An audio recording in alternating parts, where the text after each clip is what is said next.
Boa noite, irmãos. Hoje vamos ver Atos capítulo 10. Vamos ver a nossa mensagem de hoje com o título: O Evangelho de Cristo quebra barreiras. E nós vamos vamos estudar o capítulo todo, vamos dar um panorama de Atos capítulo 10, para compreendermos como o Senhor quebra barreiras, como Ele chama o seu povo, como Ele transforma e Ele salva a vida de pessoas. Nós vamos ver então no capítulo 10, versículo 1 ao versículo 8.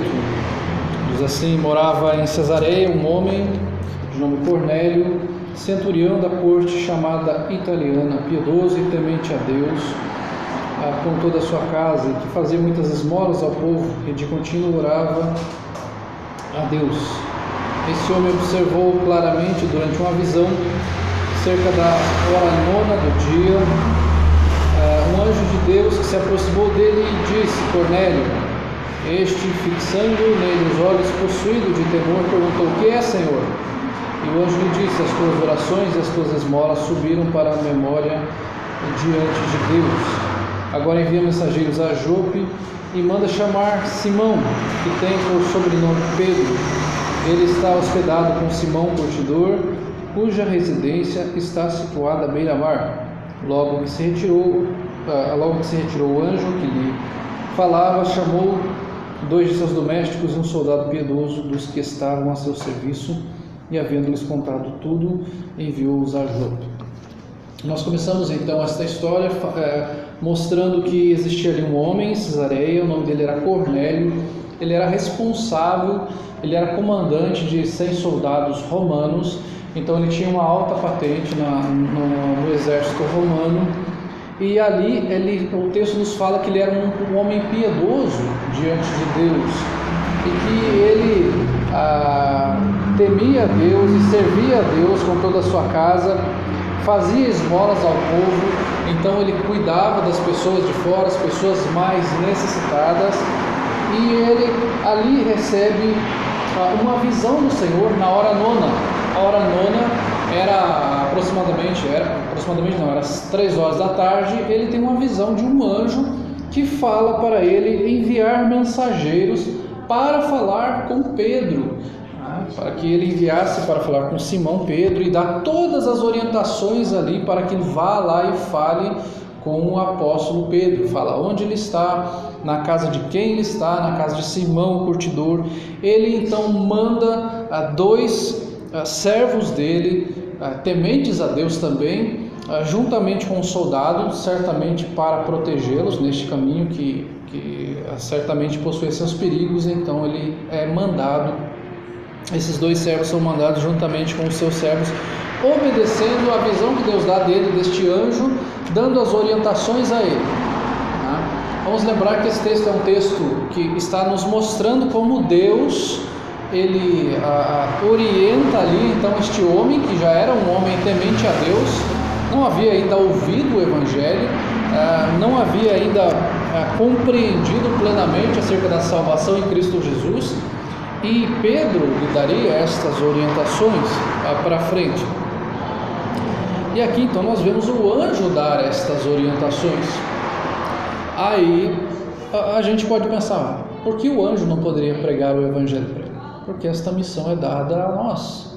A Bíblia nos deixa claro que os anjos almejavam fazer isso, mas esse privilégio foi dado a nós, de pregar a palavra de Deus, de falar sobre a salvação para aqueles que ainda não creram no Evangelho, inclusive para este homem que já era temente a Deus, já conhecia a palavra de Deus, já era bem visto pela sociedade, mesmo sendo um centurião romano, e ali ele é visto como uma pessoa temente a Deus. E depois disso nós vemos aqui a visão de Pedro logo em seguida. Então nós vemos primeiramente a visão de Cornélio e logo depois a visão de Pedro. Esta visão de Pedro está relatada no capítulo 10, versículos 9 ao versículo 16, que diz assim: no dia seguinte, indo eles de caminho e estando já perto da cidade, subiu Pedro ao eirado por volta da hora 6, a fim de orar. Estando com fome, quis comer, mas enquanto ele preparava uma comida, sobreveio-lhe um êxtase. Então viu o céu aberto e descendo um objeto como se fosse um grande lençol, o qual era baixado da terra pelas 4 pontas, contendo toda sorte de quadrúpedes, répteis da terra e aves do céu. E ouviu-se uma voz que se dirigia a ele: levanta-te, Pedro, mata e come. Mas Pedro replicou: de modo nenhum, Senhor, porque jamais comi alguma coisa comum e imunda. Segunda vez a voz lhe falou: ao que Deus purificou, não consideres comum. Sucedeu isto por 3 vezes, e logo aquele objeto foi recolhido ao céu. Aqui nós vemos a visão de Pedro. Primeiro vemos a visão de Cornélio, daquele centurião, e agora vemos a visão de Pedro descendo aquele lençol cheio de animais, de quadrúpedes, de répteis, como o texto nos fala ali. E ele fala: não, eu não vou comer isso porque eu nunca me contaminei com comida impura. Que alguns animais que estavam ali eram considerados imundos, animais imundos. Nas prescrições da lei, eles eram considerados como imundos. Alguns dizem que eles eram imundos por uma questão sanitária, mas certamente uma coisa que estava envolvida aqui era que isto era associado muitas vezes a práticas pagãs de outros povos. De você comer, quando você comia aquele tipo de animal, você se identificava com aquele tipo de prática pagã.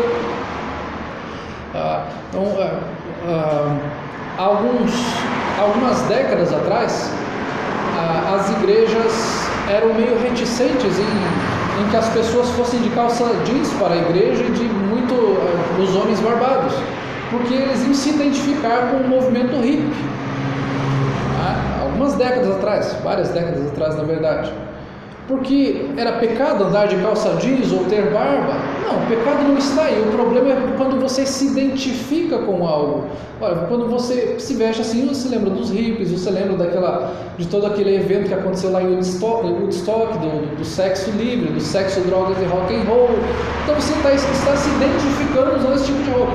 Hoje isso não existe mais. Hoje você vê uma pessoa andando de jeans e de barba, você fala: não, esse cara é um hippie, esse cara é isso, esse cara é aquilo. Não. Mas existem outras questões. Quando você veste uma roupa, ou quando você canta algum tipo de música, ou algum tipo de atitude que você tem, você acaba associando àquele tipo de situação a uma prática herética ou a alguma prática na sociedade que é danosa e que traz escândalo para a igreja. Aí nós vemos então o que a igreja faz. Não é algo legalista. A igreja, vamos deixar de fazer para não parecer que nós estamos nos associando com esse tipo de coisa. Então a lei de Deus trazia esta questão, de as pessoas não comerem esse tipo de comida por uma questão das práticas pagãs que existiam. E alguns também falam sobre essa questão da questão sanitária, que alguns animais realmente, você come um corvo porque ele come um outro animal morto, então ele já é considerado impuro, ele come sangue e tudo mais. Então havia toda essa questão da impureza. Mas aqui ele fala destes répteis, ele fala dessa sorte de quadrúpedes, e ele fala: não, eu não vou comer, porque isso é impuro. E Deus fala para ele, não, nesta visão ele enxerga ali, e o Senhor fala para ele: ao que Deus purificou, não consideres comum, não consideres imundo. Deus purificou, e a partir de agora então pode ser comido. Então esta visão aqui, a visão primeiro de Cornélio e depois a visão de Pedro, e nós vemos para frente a confirmação desta visão a partir do versículo 17.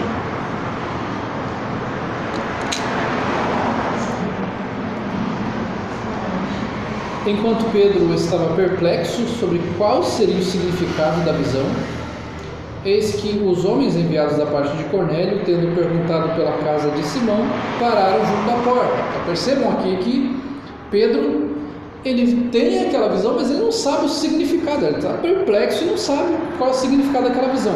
E chegam então aqueles mensageiros e param junto à porta, e chamando, indagavam se estava ali hospedado Simão, por sobrenome Pedro. Enquanto meditava Pedro acerca da visão, disse-lhe o Espírito: estão aí 2 homens que te procuram. Levanta-te, pois desce e vai com eles, nada duvidando, porque eu os enviei.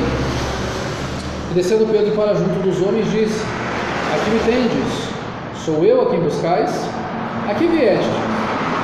Então disseram: o centurião Cornélio, homem reto e temente a Deus, tendo bom testemunho de toda a nação judaica, foi instruído por um santo anjo para chamar-te à sua casa e ouvir as tuas palavras. É uma confirmação desta visão. Cornélio tem a visão, Pedro tem uma visão, e agora ele recebe estes homens ali. Pedro é orientado a receber esses homens que estavam ali, e ele agora então vai ouvir aquilo que eles têm a falar a Pedro. Perceba aqui que a partir do versículo 23, o que ele vai falar: Pedro, pois, convidando-os a entrar, hospedou-os. No dia seguinte levantou-se e partiu com eles. Também alguns irmãos dos que habitavam em Jope foram em sua companhia. No dia imediato entrou em Cesareia. Cornélio estava esperando por eles, tendo reunido seus parentes e amigos íntimos. Aconteceu que, indo Pedro entrar, desceu Cornélio ao encontro e, prostrando-se-lhe aos pés, o adorou. Mas Pedro o levantou, dizendo: ergue-te, que eu também sou homem. Aqui ele vai ao encontro de Cornélio, ele vai com aqueles homens, leva alguns servos seus, leva alguns irmãos junto com ele. Quando ele chega até Cornélio, Cornélio vem até ele, se prostra aos pés dele. Aqui nos parece não tanto uma questão de adoração, mas de respeito a um líder, a um homem de Deus. Mas Pedro não aceita aquilo, porque aquilo também era associado a um ato de adoração, você se dobrar diante de uma pessoa, um homem importante, um centurião Cornélio, que era responsável por um regimento militar, se dobra perante ele e ele fala: se levanta, porque eu sou um homem como você. Aqui mesmo aquele homem reconhecendo a liderança dele, não era desta forma que a liderança deveria ser vista, e dessa mesma forma não deve ser vista hoje. O líder não deve ser visto como um semideus. Ele é um homem como todo mundo. O líder ele falha, o líder ele peca, o líder tem suas fraquezas. O líder precisa da graça de Deus com todos. A sua liderança deve ser reconhecida? Sim, mas não deve ser colocado aquele homem, aquela pessoa num pedestal como se ele fosse um ser infalível, porque não é assim. Versículo 27 diz: falando com ele, entrou, encontrando muitos reunidos ali, a quem se dirigiu dizendo: vós bem sabeis que é proibido a um judeu ajuntar-se, ou mesmo aproximar-se a alguém de outra raça. Mas Deus me demonstrou que a nenhum homem considerasse comum ou imundo. Percebam como o Senhor quebra esta barreira que existia entre judeus e gentios. Muitos judeus entendiam que a promessa era dada apenas a eles, e que os gentios eles estavam fadados à perdição, que você não deveria nem comer junto com o gentio, porque aquela comida estaria contaminada e ele era imundo. E aqui então Pedro quebra esta barreira através daquilo que ele recebe de Deus, e ele começa a compreender a visão de Deus, falando aqui que ele precisava se aproximar, que ele deveria estar ali, porque era proibido para um judeu juntar-se a outras pessoas que não fossem judeus, mas que Deus demonstrou que a ninguém considerasse comum ou imundo. Ele percebe que o povo de Deus é o povo escolhido de Deus, chamado de Deus. Deus chama Cornélio, Deus chama a sua família para compreender e crer no Evangelho, mesmo não sendo judeus. Versículo 29 fala assim: por isso, uma vez chamado, vem sem vacilar. Pergunto, pois, por que razão me mandaste chamar? Respondeu Cornélio: faz hoje 4 dias que por volta dessa hora estava eu observando em minha casa a hora nona de oração. A hora nona era às 3 da tarde, E eis que se apresentou diante de mim um varão de vestes resplandecentes, e disse: Cornélio, a tua oração foi ouvida, e as tuas esmolas lembradas na presença de Deus. Ele começa a relatar aquilo que aconteceu. Cornélio estava orando nesta hora, eram às 3 da tarde, lembrando que Pedro lá orou na hora sexta, ao meio-dia. Eu tinha falado que era às 3, mas é meio-dia, era considerado a partir das 6 da manhã, começava a contar as horas. E o versículo 32 fala: Manda, pois, alguém a Jope a chamar Simão, por sobrenome Pedro.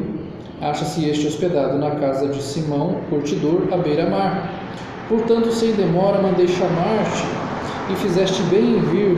Agora, pois, estamos todos aqui na presença de Deus, prontos para ouvir o que te foi ordenado da parte do Senhor.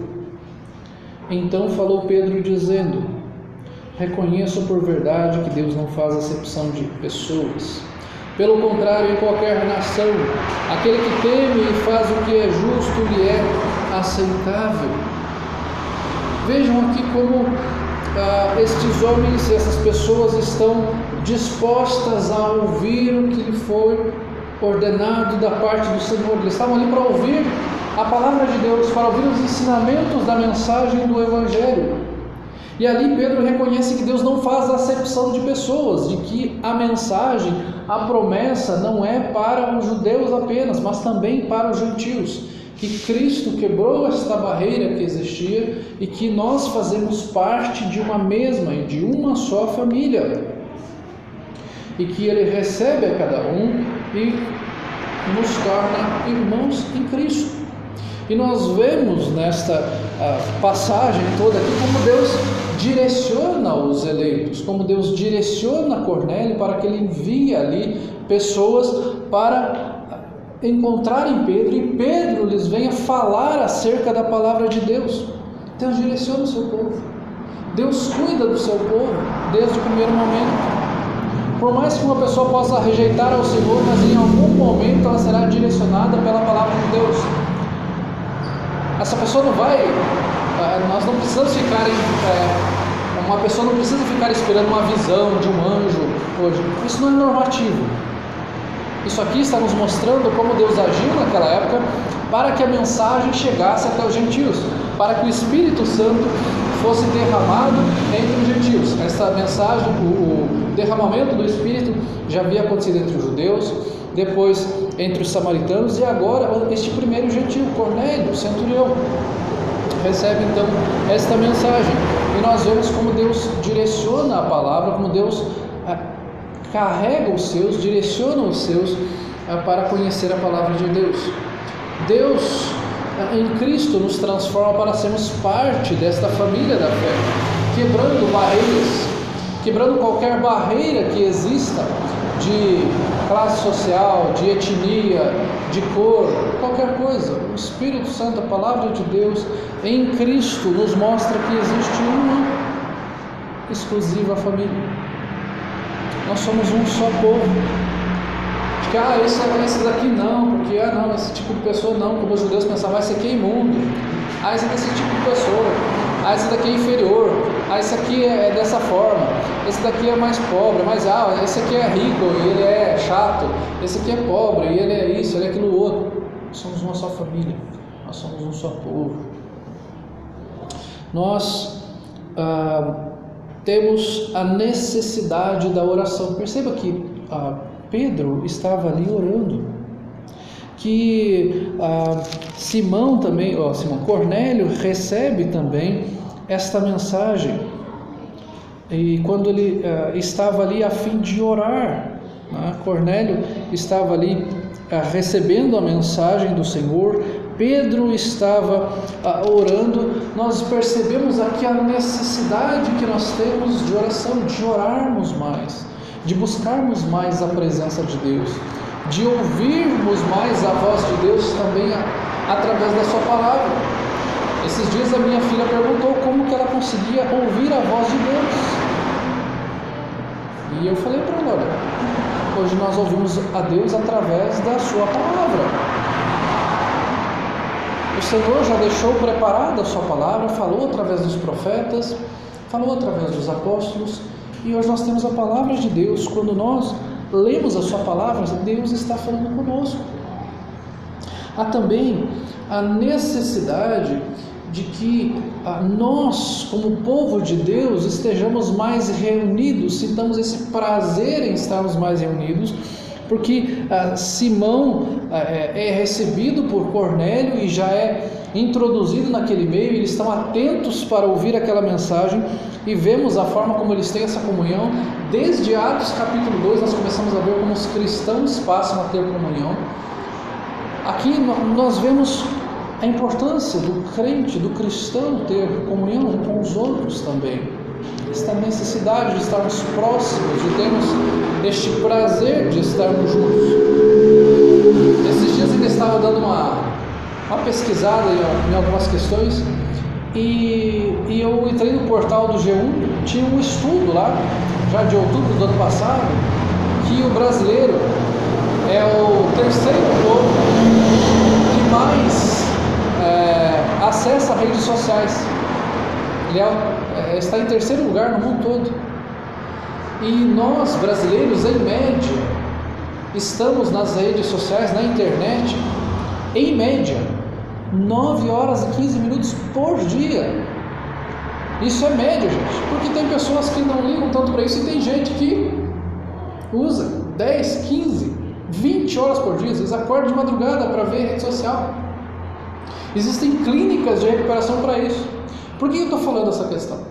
Porque muitas pessoas estão mais focadas nas suas amizades virtuais e deixando a amizade real de lado.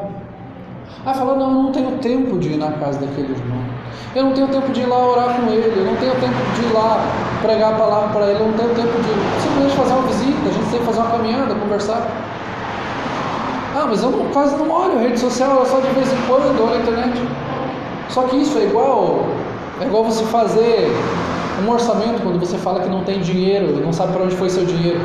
Aí você começa a foi 20 aqui, foi 30 ali, foi 50 lá, você fala, fui gastando com coisinha aqui e foi tudo embora. Nosso tempo é assim também.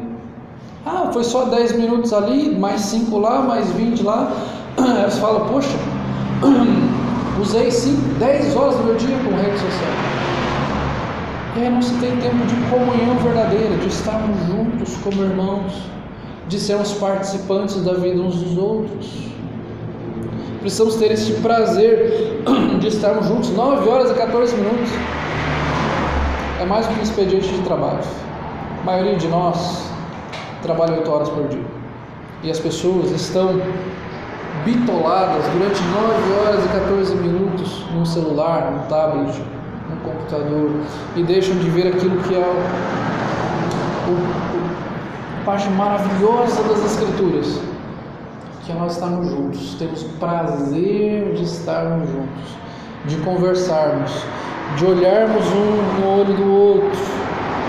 Nós temos esta dificuldade hoje de conversar lado a lado, de estarmos juntos. Algo que o texto também nos mostra aqui é que o líder, ele deve ser um exemplo de servo. Percebam como Pedro, ele, ao longo desses versículos que nós lemos, e nos versículos ali atrás, como Pedro vai para um lugar, ele cura uma pessoa, ele vai para outro lugar, ele prega o evangelho, ele vai para outro e cura, aí ele vem aqui, cura novamente, vai para a casa de Cornélio e vai falar do evangelho para Cornélio, para sua família. Ele é um servo de Deus, ele não é um semideus, e o servo de Deus ele tem que ser um modelo de servidão, por isso que ele se chama servo. Então nós, como crentes, devemos estar prontos para o trabalho, ávidos para trabalhar para a obra do Senhor. Todo mundo aqui reconhece as nossas dificuldades, como todo mundo trabalha durante a semana, mas nós também sabemos que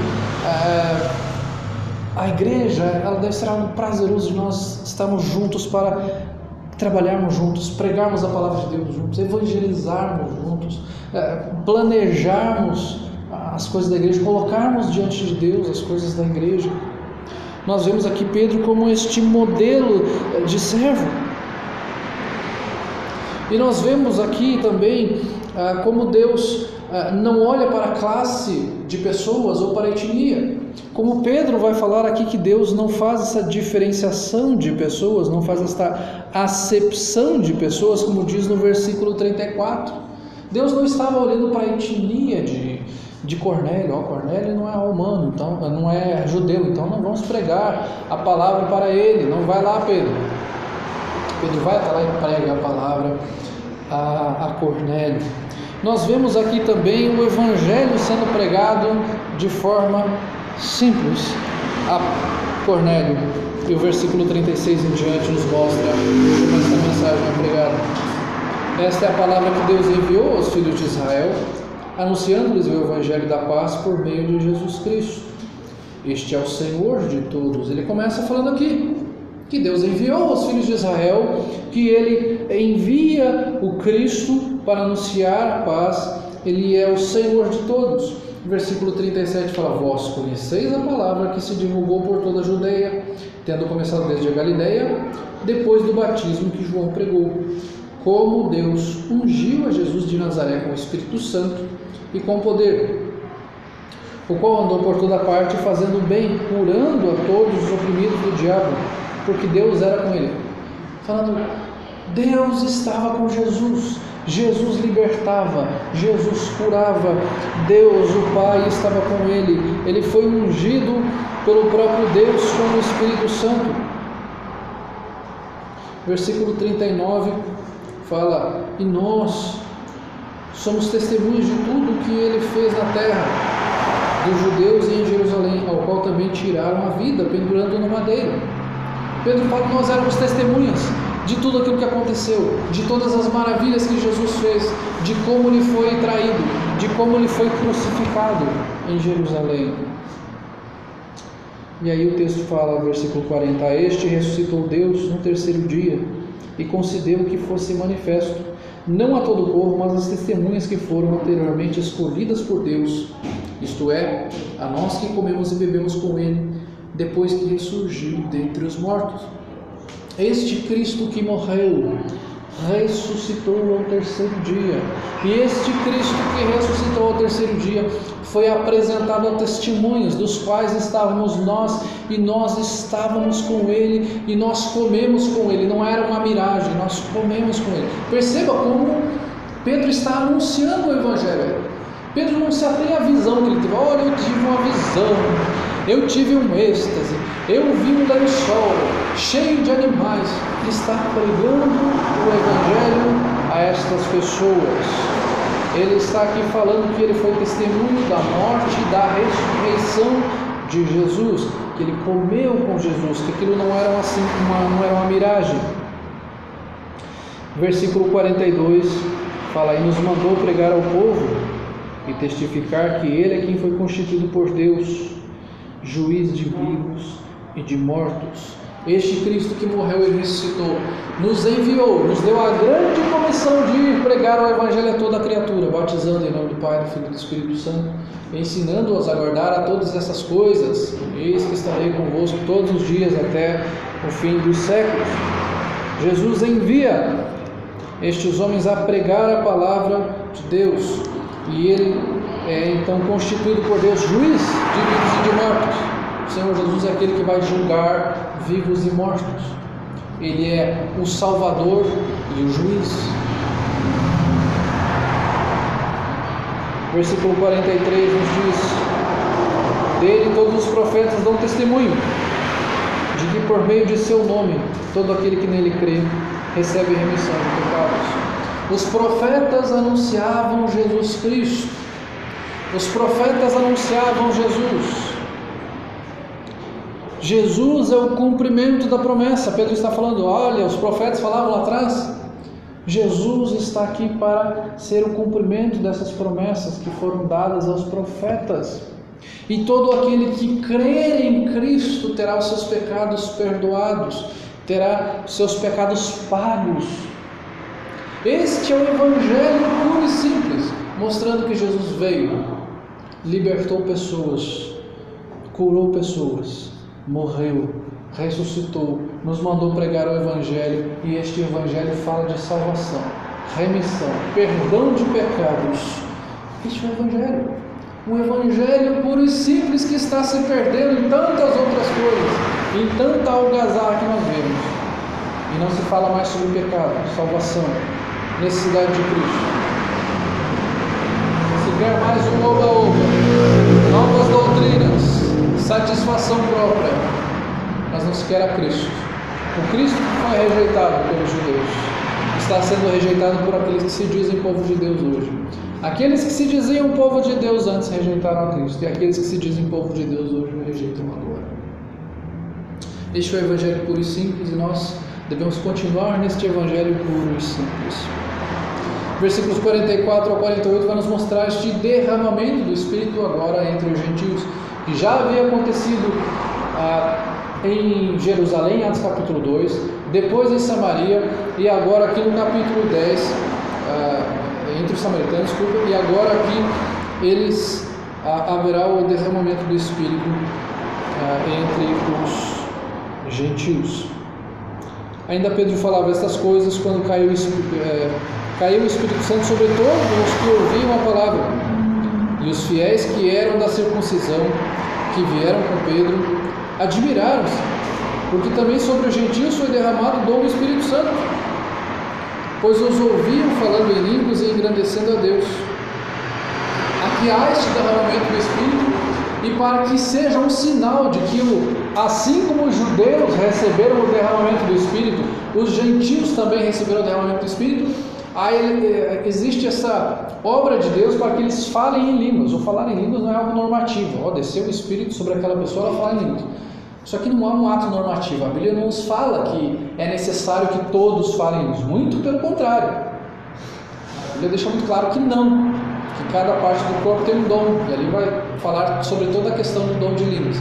Aqui, o que o texto está nos falando, está nos mostrando que assim como o Espírito foi derramado entre os judeus, está sendo derramado entre os gentios, e que aquele era um sinal de derramamento do Espírito, que era o cumprimento da profecia de Joel, capítulo 2.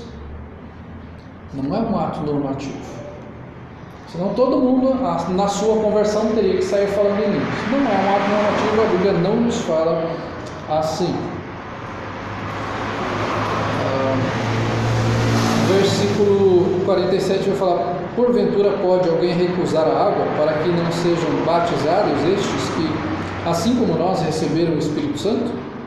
E ordenou que fossem batizados em nome de Jesus Cristo. Então pediram que permanecesse com eles ali alguns dias. Há esse derramamento do Espírito, aquelas pessoas que creram na palavra, que ali recebem então o Espírito Santo de Deus, são batizados como um sinal de que elas haviam crido no Evangelho. Há aquele testemunho deles: nós cremos em Cristo, nós cremos no Salvador, nós cremos neste Redentor, naquele que remiu, que pagou os nossos pecados. Nós não cremos na visão, no anjo que apareceu, no lençol de animais que apareceu. Nós cremos em Cristo, nós cremos no Evangelho, nós necessitamos de Cristo, da salvação, da palavra de Deus. Esta é a mensagem que Atos capítulo 10 nos traz, da necessidade de nós vivermos o Evangelho puro e simples, servirmos ao Senhor de todo o nosso coração, estarmos atentos àquilo que o Senhor nos fala através da sua palavra. Hoje o Senhor não precisa mais nos falar através de anjos, através de visões, nós temos a sua palavra. Esteja atento àquilo que o Senhor fala através da sua palavra. Tenha comunhão com Ele, ouça a voz de Deus. Não viva segundo as suas próprias impressões. Conheça mais a Cristo através da palavra. Sirva mais ao Senhor, assim como os apóstolos, assim como os profetas serviram ao Senhor. Esteja pronto para servir, para trabalhar, para evangelizar, para pregar de forma simples o Evangelho. Há necessidade de salvação. Há pessoas que necessitam de salvação, pessoas as quais o Senhor já escolheu. E nós precisamos pregar a todas as pessoas, pregar o Evangelho, até que o Senhor chame os seus. Que o Senhor nos abençoe e nos capacite a servi-lo e a ouvirmos a sua voz. Vamos orar, Senhor.